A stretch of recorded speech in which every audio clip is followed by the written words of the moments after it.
मैं डॉक्टर हिताश्व कुमार, महिला, श्री राधे श्याम आर मुरारका राजकीय महाविद्यालय झुंझुनू, बीकॉम पार्ट थर्ड, विषय ABST, प्रश्न पत्र प्रथम, अंकेक्षण एवं प्रबंध लेखांकन। प्रिय विद्यार्थियों, हमने अंकेक्षण में अभी तक कंपनी अंकेक्षण का अध्ययन किया। अब हम अंकेक्षण रिपोर्ट एवं प्रमाण पत्र, ऑडिट रिपोर्ट एंड सर्टिफिकेट्स का अध्ययन करेंगे। जब अंकेक्षक अपना जांच कार्य समाप्त करने के पश्चात एक रिपोर्ट तैयार करता है जिसे अंकेक्षण रिपोर्ट कहते हैं, अर्थात जब भी अंकेक्षण किसी लेखा बहियों खातों की जांच करके एक रिपोर्ट बनाता है और जो रिपोर्ट तैयार करता है वो अंकेक्षण रिपोर्ट कहते हैं। कभी कभी अंकेक्षक कार्य के बीच में भी अपने कार्य के बारे में रिपोर्ट करते हैं। जब अंकेक्षण ऑडिटर ऑडिट कर रहा होता है तो वो जब कार्य के पूर्ण करने से पहले ही बीच में भी कार्य के बारे में अपनी रिपोर्ट प्रस्तुत करता है, तो उसे जो रिपोर्ट प्रस्तुत करता है वह अंतरिम रिपोर्ट्स कहलाती है। लकास्टार ने रिपोर्ट की परिभाषा निम्न प्रकार दी है। एक रिपोर्ट एकत्रित तथा विचार किए हुए तथ्यों का एक ऐसा विवरण पत्र है जो इन व्यक्तियों को स्पष्ट तथा संक्षिप्त सूचना देने के लिए बनाया जाता है जिन्हें उस विषय संबंधी पूर्ण जानकारी नहीं होती है। अर्थात अंकेक्षक द्वारा लेखों की जांच करके एक विवरण पत्र तैयार किया जाता है और वो विवरण पत्र उन लेखों के आधार पर, तथ्यों के आधार पर तैयार होता है और उन व्यक्तियों को स्पष्ट और संक्षिप्त सूचना देने के लिए जो उनको नियुक्त किया था उनको देता है जिन्हें उस विषय की संपूर्ण जानकारी नहीं है। अंकेक्षक रिपोर्ट एवं उसका महत्व। अंकेक्षक रिपोर्ट क्या है एवं उसका महत्व क्या है। तो अंकेक्षण रिपोर्ट जैसे कि बताया कि अंकेक्षक द्वारा जांच कर कार्य समाप्त करने के पश्चात एक रिपोर्ट तैयार करता है, उसे अंकेक्षक रिपोर्ट कहते हैं। अंकेक्षक रिपोर्ट एक ऐसा प्रलेख है जिसे प्राप्त करने के लिए ही अंकेक्षक की नियुक्ति की जाती है। अर्थात अंकेक्षक की नियुक्ति करके उसे लेखों की जांच या बहियों की जांच या जो व्यवहार हुए व्यापार में उनकी जांच करने के जो अंकेक्षण रिपोर्ट तैयार करता है उसे अंकेक्षण रिपोर्ट कहते हैं। जैसा कि हमने बताया कि अंकेक्षण रिपोर्ट एक ऐसा प्रलेख है जिसे प्राप्त करने के लिए ही अंकेक्षक की नियुक्ति की जाती है। यह अंकेक्षक द्वारा किए गए कार्य का निचोड़ है।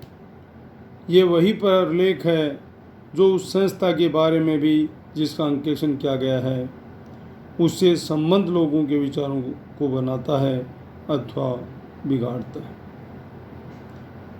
फर्म के लिए यह साझेदारों की पारस्परिक ईमानदारी को प्रकट करता है, तो ट्रस्ट के लिए ट्रस्टियों की ईमानदारी तथा सच्चाई को प्रकट करता है।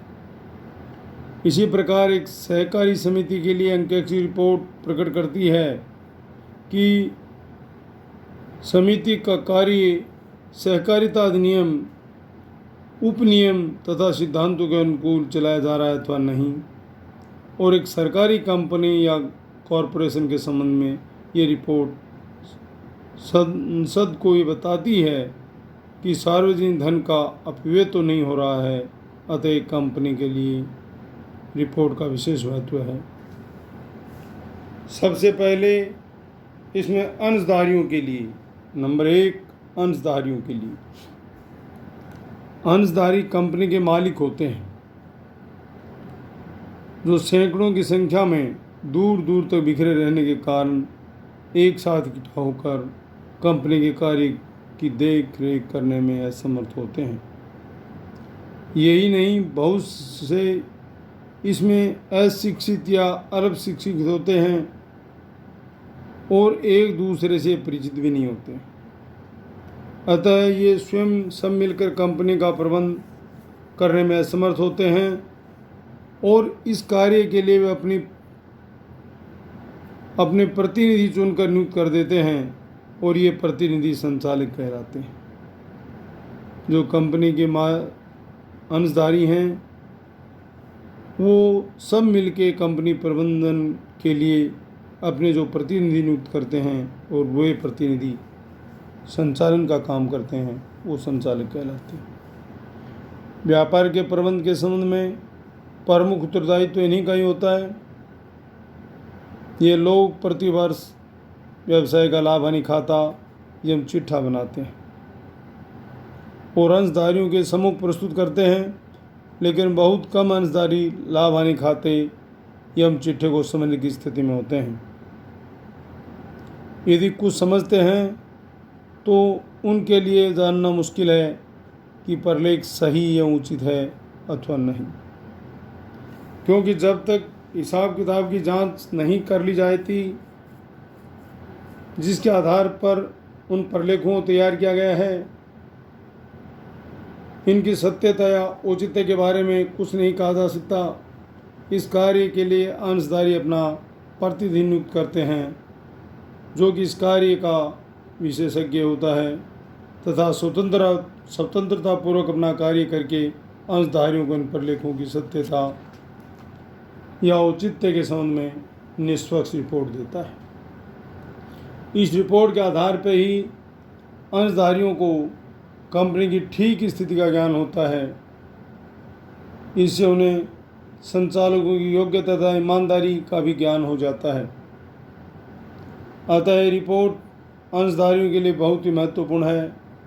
इससे अंशधारियों के हितों की रक्षा होती है और इसी कारण से विधान द्वारा कंपनी अंकेक्षण अनिवार्य किया गया। जो कंपनी के अंशधारी हैं वो अशिक्षित हों, अल्प शिक्षित हों, ऐसी स्थिति में और एक स्थान पे नहीं हो के अलग अलग स्थानों पे बिखरे रहते हैं, तो वो अपनी इस अंशधारी कंपनी का संचालन के लिए अपने प्रतिनिधि नियुक्त करते हैं, जिसको हमने संचालक का नाम दिया। और संचालक के द्वारा किए गए हिसाब, व्यापार का लाभ हानि खाता चिट्ठा, इन आदि की जांच के वो सही है या गलत है, ईमानदारी से काम किया नहीं किया, इन सब के संबंध में एक निष्पक्ष रिपोर्ट बनवाए, उसके लिए अंकेक्षक नियुक्त करते हैं और रिपोर्ट के आधार पर ही ये कंपनी की आर्थिक स्थिति ठीक है या नहीं, इस बात का पता चल जाता है। इसके साथ ही संचालन की योग्यता और ईमानदारी का भी पता लग जाता है। अतः अंशधारियों के लिए रिपोर्ट बहुत महत्वपूर्ण है। इसे अंशधारियों के हितों की रक्षा भी होती है और इसे कंपनी ने इसीलिए कंपनी विधान जो है उसके द्वारा कंपनी का अंकेक्षण अनिवार्य किया गया। पहला अंशधारियों के पश्चात अंकेक्षण रिपोर्ट के जो महत्व हमें बताया कि सबसे पहले अंशधारियों के लिए और दूसरा महत्व है संचालकों के लिए। जो कंपनी के संचालक मंडल हैं उनको भी अंकेक्षण रिपोर्ट से का बहुत ही महत्व है और उसमें जब कंपनी के संबंध में समस्त कार्य कंपनी के संचालक नहीं कर सकते, कंपनी के संबंध में जो कार्य है वो सभी के सभी कार्य संचालक नहीं कर पाते हैं, तो उनका कार्य तो नीति निर्धारण है। संचालक मंडल का कार्य क्या? नीति निर्धारण करना है। वास्तविक कार्य तो कंपनी के कर्मचारियों द्वारा किया जाता है, जो कंपनी में कर्मचारी रखे जाते हैं उनके द्वारा किया जाता है।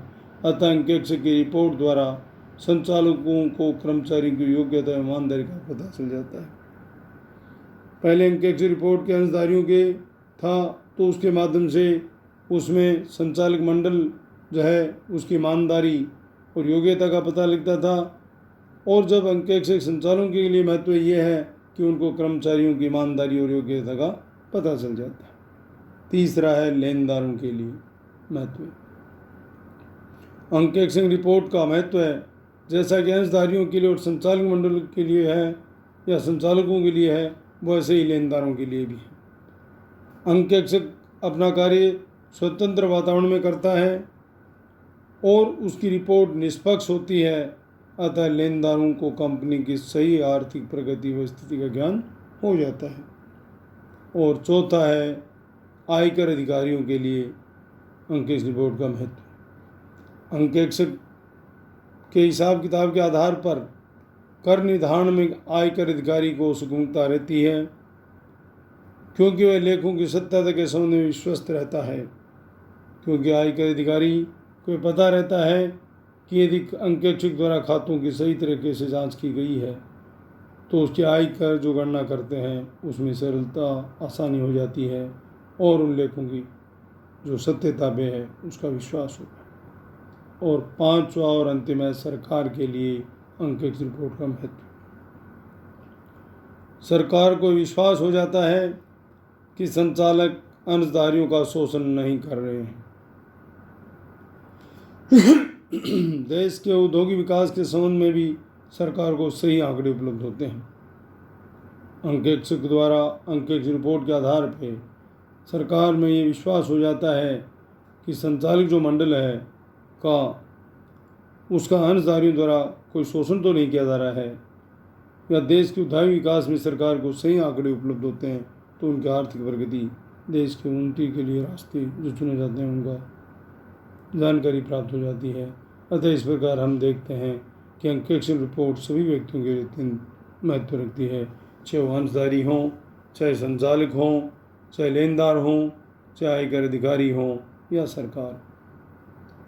अब हम ये कहें कि कंपनी द्वारा जो अंकेक्षक है कंपनी का वो रिपोर्ट दे, तो कंपनी अंकेक्षक द्वारा रिपोर्ट देना, वो अपनी रिपोर्ट प्रस्तुत करता है और वो धारा 143 के अंतर्गत एक अंकेक्षक का कंपनी के सदस्यों को कंपनी की साधारण सभा में प्रस्तुत किए जाने वाले समस्त लेखों पर और प्रत्येक चीठा एवं लाभ हानि खाता तथा प्रत्येक प्रलेख पर जिसे कंपनी विधान ने चीठा या लाभ हानि खाते का एक अंग या साख नथी किए जाने वाला घोषित कर दिया है, रिपोर्ट देने का कर्तव्य है।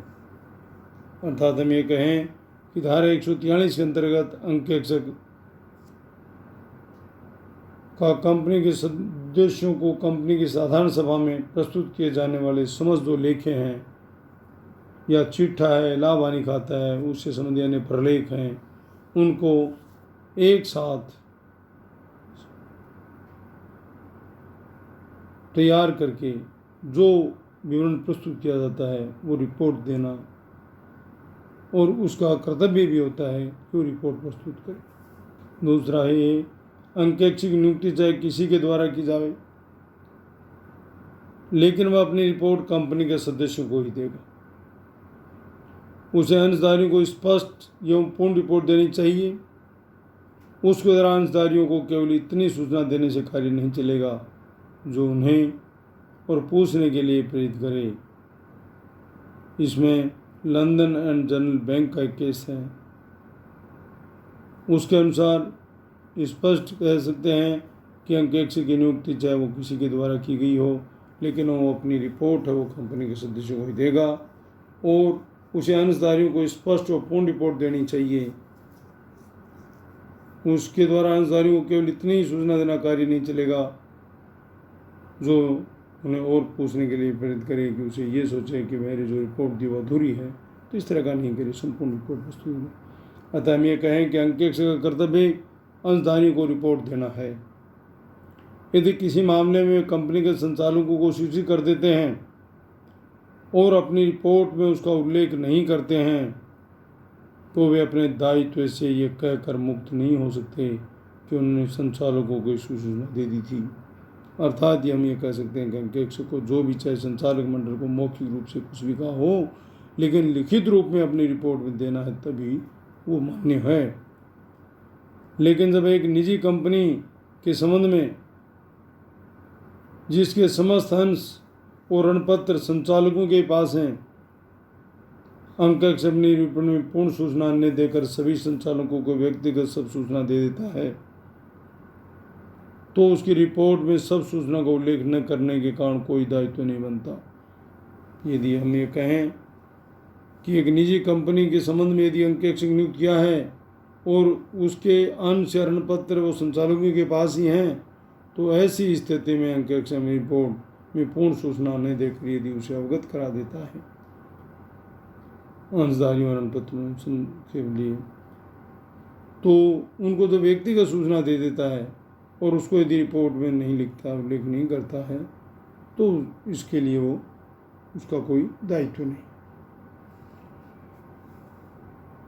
और आगे है वित्तीय विवरण पत्रों पर अंकेक्षण रिपोर्ट। जो हमारे वित्तीय विवरण पत्र हैं उसमें अंकेक्षण रिपोर्ट कैसे तैयार होती है, कैसे दी जाए।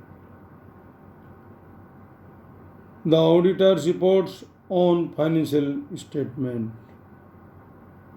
भारतीय चार्टेड अकाउंटेंट संस्थान अंकेक्षक की रिपोर्ट के संबंध में मानक संख्या 28 का निर्गमन किया है और उसके प्रमुख बिंदु निम्नलिखित हैं। AAS 28 जो है मानक संख्या 28 का निर्गमन किया है और उसके निम्न बिंदु हैं। पहला है, इस मानक का उद्देश्य अंकेक्षक की रिपोर्ट की विशेष सामग्री तथा उसके स्वरूप के संबंध में मानक निर्धारण करना। सबसे पहले मानक है कि अंकेक्षक रिपोर्ट की विशेष सामग्री कैसी है, उसके संबंध में एक निर्धारित मानक निश्चित किया जाता है। दूसरा है, वित्तीय विवरण पत्रों पर राय प्रकट करने के लिए अंकेक्षक साक्ष्य प्राप्त किए गए हैं, उससे निकाले गए निष्कर्षों के अंकेक्षण को समीक्षा व विश्लेषण करना चाहिए। तीसरा है, अंकेक्षण रिपोर्ट की वित्तीय विवरण पत्रों पर स्पष्ट राय होनी चाहिए। जो वित्तीय विवरण पत्र हैं वो अंकेक्षण रिपोर्ट में स्पष्ट उनके प्रति राय होनी चाहिए। चौथा है, अंकेक्षण रिपोर्ट का जो उचित शीर्षक होना चाहिए, अंकेक्षण रिपोर्ट का जो शीर्षक है वो उचित होना चाहिए। और पांचवा है, नियुक्ति की परिस्थितियों तथा संबंधित अधिनियम और नियमों को ध्यान में रखते हुए अंकेक्षण रिपोर्ट उचित प्रकार से संबोधित की जानी चाहिए। हमेशा ही जो अधिनियम और नियम हैं उनको ध्यान में रखते ही उचित रिपोर्ट बनानी चाहिए और उचित शब्दों के साथ उसका संबोधन होना चाहिए। आगे है, संस्था के उन वित्तीय विवरण पत्रों के अंकेक्षण रिपोर्ट में शिनाख्त की जानी चाहिए जिसका अंकेक्षण किया गया है। इसमें वित्तीय विवरण पत्रों की तारीख और अवधि को भी सम्मिलित किया जाना चाहिए, किस अवधि की है, किस तारीख को है, ये बातें उसमें रिपोर्ट में अंकित होनी चाहिए। आगे रिपोर्ट में विवरण सम्मिलित किया जाना चाहिए कि वित्तीय विवरण पत्र संस्था के प्रबंध का उत्तरदायित्व है और अंकेक्षक का दायित्व केवल अंकेक्षण पर आधारित राय प्रकट करना है। नेक्स्ट, रिपोर्ट में एक ऐसा कथन होना चाहिए कि अंकेक्षक की योजना तथा निष्पत्ति एक ऐसा उचित आश्वासन प्राप्त करने के लिए की गई थी कि वित्तीय विवरण पत्र सारभूत मिथ्या कथन से युक्त हैं। और आगे नेक्स्ट, अंकेक्षक रिपोर्ट में लिखा जाना चाहिए कि अंकेक्षक को निम्नलिखित को सम्मिलित कर लिया गया है या नहीं। तो सम्मिलित करने वाले जो बिंदु हैं, पहला है, वित्तीय विवरण पत्रों की राशियाँ तथा प्रकटीकरणों की पुष्टि के लिए परीक्षण जांच के आधार पर साक्ष्य की जांच करना चाहिए। दूसरा है, वित्तीय विवरण पत्रों को तैयार करने के काम में लिए गए लेखा सिद्धांतों का मूल्यांकन करना चाहिए। तीसरा है, वित्तीय विवरण पत्रों को तैयार करने में प्रबंधकों द्वारा किए गए महत्वपूर्ण अनुमानों का भी मूल्यांकन करना चाहिए। और चौथा है, इसमें वित्तीय विवरण पत्रों की प्रस्तुति का समग्र मूल्यांकन होना चाहिए। इसके साथ ही रिपोर्ट में अंकेक्षक का एक कथन सम्मिलित किया जाना चाहिए कि अंकेक्षण की राय के लिए उचित आधार प्रदान करता है। अर्थात रिपोर्ट में अंकेक्षक को एक कथन जो सम्मिलित करना चाहिए वो है, अंकेक्षण उनकी राय के लिए उचित आधार प्रदान करता है। और अंकेक्षण रिपोर्ट की राय संबंधी पैराग्राफ में वित्तीय विवरण पत्रों को तैयार करने में काम में लिया गया है वित्तीय प्रतिवेदन ढांचा स्पष्ट इंगित किया जाना चाहिए तथा अंकेक्षण की राय प्रकट की जानी चाहिए कि क्या वित्तीय विवरण पत्र वित्तीय प्रतिवेदन ढांचे के अनुसार एक सही हैं और उचित चित्र प्रस्तुत करते हैं और जहाँ ठीक लगे क्या वित्तीय विवरण पत्र वैधानिक आवश्यकताओं का पालन करते हैं। उसके बाद वित्तीय विवरण पत्रों पर अंकेक्षण रिपोर्ट की तारीख वही होगी जिस दिन अंकेक्षण वित्तीय विवरण पत्रों पर अपनी राय प्रकट करते हुए रिपोर्ट पर हस्ताक्षर करता है। हमने जो अध्ययन किया, धन्यवाद।